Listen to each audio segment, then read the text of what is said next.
3-4 വർഷത്തെ റിലേഷൻഷിപ്പാണ്.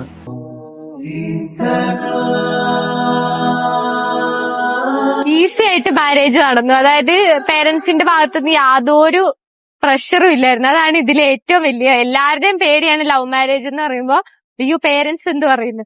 ഞങ്ങളുടെ കാര്യത്തിൽ ജസ്റ്റ് ഒന്ന് പറഞ്ഞതേ ഉള്ളൂ, ഇവരങ്ങ് ബാക്കി ഏറ്റെടുത്തത് ഇവിടം വരെ എത്തിച്ചു വെക്കും. ഒരു അറേഞ്ച്ഡ് മാരേജ് പോലെ ആക്കി തന്നു.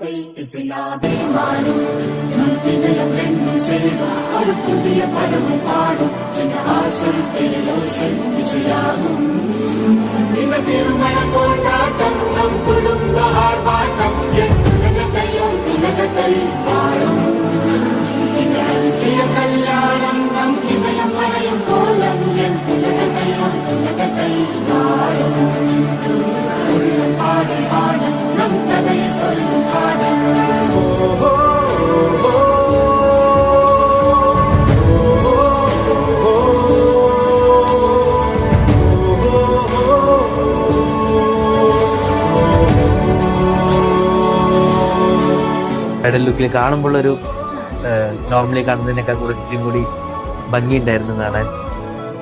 അല്ല, ഒബ്വിയസ്ലി എപ്പോഴും ഭംഗിയുണ്ട്, എന്നാലും ഇപ്പൊ കാണുമ്പോൾ ഇച്ചിരി കൂടി ഒരു നമ്മൾ കുറെ കാലം കാത്തിരുന്നൊരു രൂപമാണല്ലോ അങ്ങനെ കാണാൻ. അതിന്റെ ഒരു സന്തോഷം.